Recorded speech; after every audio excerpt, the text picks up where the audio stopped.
The truth about the Marcus Pettersson trade is about to be revealed. The Penguins traded him to the Vancouver Canucks in a deal that included Drew O'Connor, and they got a first-round pick, a prospect, and a couple NHL players back in return. But no one really knew the details of this trade until now, because the Vancouver Canucks actually got a steal. I'll tell you why here in a second, but first, if you haven't already, subscribe to the channel, Penguins Digest. We have the latest updates on your Pittsburgh Penguins, rumors, news, analysis, whatever happens with the Pittsburgh Penguins, we will keep you in the loop. We're trying to get to 1,000 subscribers. Help us get there. Subscribe to the channel, and we'll keep you in the loop with all the latest Pittsburgh Penguins content, including right now, a former Penguin, Marcus Pettersson, is in the news for a contract that he just signed. Petey got paid by the Vancouver Canucks not even a week after the trade that sent him packing up to Alberta. This is absolutely insane. I have so much to say about this move because the Penguins' main argument for trading away Marcus Pettersson, one of our best defensemen, is that they didn't want to pay him, that he was demanding too much money. Well, let me tell you something, Kyle Dubas. He didn't demand any more money than what he's worth. The Canucks just signed him to a long-term contract. Jim Rutherford ended up getting a defenseman that he already traded for in the past when he was the GM of the Pittsburgh Penguins. He acquired Marcus Pettersson. This is a guy he handpicked, and now he gets him in Vancouver, a top four defenseman, can play on a line with Quinn Hughes if he has to. He is already loving it in Vancouver, and Vancouver is loving him. I'll show you here in just a second what the Vancouver Canucks have already said about Pettersson, but we have to get into the details of this contract after we talk about the trade details. One last time, it's the last time I'm going to say it, the Penguins made the trade, Marcus Pettersson and Drew O'Connor, to the Canucks for two NHL players, Danton Heinen, Vincent Desharnais, a prospect, and a 2025 or 2026 first-round pick. It was a conditional draft pick, so it depends on how the Rangers finish out this season, if they're a playoff team or if they're not a playoff team, and that will determine if we get this year's pick or the 2026 draft pick.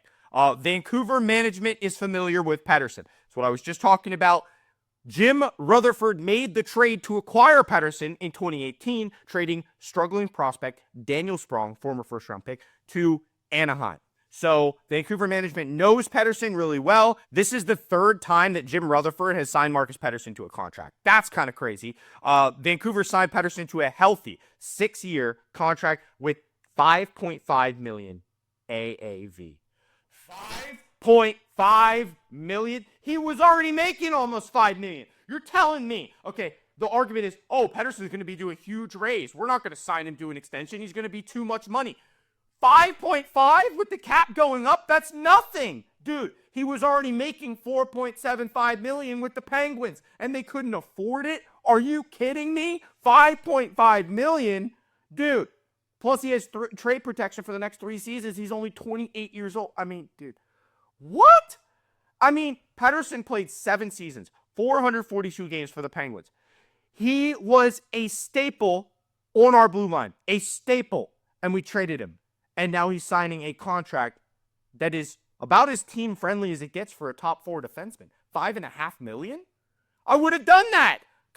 Kyle Dubas, the cap is going up so much that if we could have got him for this AAV, why did we not keep Marcus Pettersson? I understand he was a petty UFA. He said he wanted to stay in Pittsburgh. What are we doing, guys? I understand trading guys that don't want to be there, or trading guys that we're not going to retain. But we could have signed Pettersson to this exact same contract, and it would have been a good deal.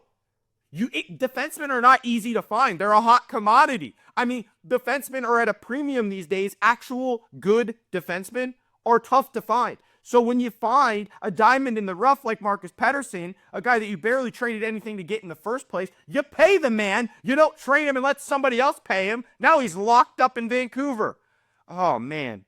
There's been plenty of criticism about Pettersson, but this deal makes it seem like the Penguins are stupid for trading him away. Seriously, guys. Re-signing Pettersson was always the plan for the Canucks. Not the Penguins, obviously, but the Canucks. They got it done in less than a week, guys. Less than a week. That shows that it was a priority for Vancouver. They didn't want to just get a rental. They wanted to extend this guy and have him long-term. The Penguins got trade value that saw him as a rental. But he's not a rental. He's now a top 4 defenseman for the Canucks for the next 5-6 seasons. Oh, It just boils my blood to know that the Penguins could have kept Marcus Pettersson. Same thing the Canucks did with Filip Hronek, a great defenseman. It was a great trade. Both times the Canucks traded a top 6 center, this time JT Miller, in a package that included a first-round pick. So they got the first-round pick, and then they immediately flipped that pick for what they really wanted, a top 4 defenseman, which is hard to find. Oh my gosh, guys. This is insane. In both cases, it was a way to get around the fact that they couldn't directly trade for the player they wanted. A player-for-player deal, which is a hockey trade. It's rare in the NHL. Teams willing to trade top players are typically in position to be looking toward the future and want future assets in return. This being the case, prospects and picks. So general manager Patrick Allvin has turned to making these pseudo 3-team trades. And this is what he said. My job is always to be ahead of things and communicate with teams around and see what's available. I had some idea what was needed to get certain deals done, and especially with Pittsburgh, I was aware of what Kyle Dubas was asking for, and it worked out. This was the best for us. Guys, in just a couple games, this is what they said about Pettersson. In just a couple games, Marcus has already shown us the type of leadership, poise, and character that we want in a top 4 defenseman, said Alvin in a statement. He has a calming influence on the ice. We know that as Penguins fans. And his long reach and hockey smarts to break up plays, good first pass, and helps us create more offensively. We are extremely happy to get this deal done and look forward to working with him in both the short term and the long term. Guys, if I knew I could get Marcus Pettersson for $5.5 million AAV, I would have signed him. I would have kept him. 28 years old, I get it, okay? He's in the peak of his career, right? But how hard is it to find an actual good defenseman? Look at what Sidney Crosby said. This is what Sidney Crosby said. He sent a text message to Rick Tocchet about Drew O'Connor and Marcus Pettersson. He thought that much of these two guys to send a text message to his former assistant coach, Rick Tocchet, okay? Sid texted me yesterday. This is what Tocchet said about the two guys we got. When Sid says they're great locker room guys and really good people and players, it means a lot. That's why we got those two guys. What? So Crosby had Tocchet, an assistant coach for 3 years in Pittsburgh, and he will have him at the bench again in the Four Nations face-off. They kept a close friendship, just like Mike Sullivan has been talking to Rick Tocchet a lot. That's why we didn't trade for Niles Höglander, because he's not a good locker room guy. And Rick Tocchet was able to tell Mike Sullivan that to help us out, because these are two teams helping each other. They're the Penguins of the West. They are the Penguins of the West, the Vancouver Canucks. Their coach, their president of hockey operations, they are built with Penguins players. They are the Penguins of the West, okay? You think about Teddy Blueger. They have our players, just as many former Penguins as any other team in the National Hockey League. So they're the Penguins of the West. But it's good that we got to help Vancouver. I don't mind Vancouver. They're one of my favorite teams. But it sucks that we lose Petey. It really sucks. I didn't want to trade DOC either.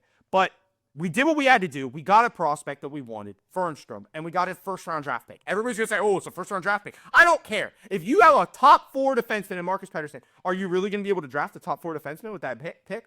Are you going to get Owen Pickering? No. That's rare that you get a pick like Owen Pickering. So, yeah, you roll the dice. Okay, sure. We got Brunicky on the come up. We got some good defensemen, Kroll coming up. But, guys, Marcus Pettersson's hard to replace. He's going to be very hard to replace. And if I knew that we could assign him to that good of a contract, that fair of a contract, why is the argument Kyle Dubas making that we don't want to pay him, that he's going to be too expensive? $5.5 million with the cap rising? Dude, I literally can't do this. I can't talk about this anymore. I'm so upset. I'm upset. And you guys are probably going to say in the comment section, oh, Pettersson wasn't that good. Lies. Pettersson was great. He did everything we asked him to do, and now he's gone. And I hope he succeeds in Vancouver. Again, shout out to him. Shout out to Tocchet. Shout out to Sid for saying good things about him and DOC.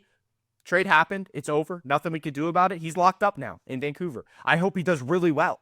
I really hope he succeeds in Vancouver. Marcus Pettersson, I love all my Penguins players, former Penguins, current Penguins, future Penguins. Love them all. It's all good, guys. We just recorded another video about Ville Koivunen. Go check that out if you haven't already. And in this video, Marcus Pettersson, details of the contract revealed and the real truth behind the trade revealed. Thank you guys for watching. Subscribe to the channel. Help us get to 1,000 subscribers. And we'll see you on the next episode of Penguins Digest back here tomorrow.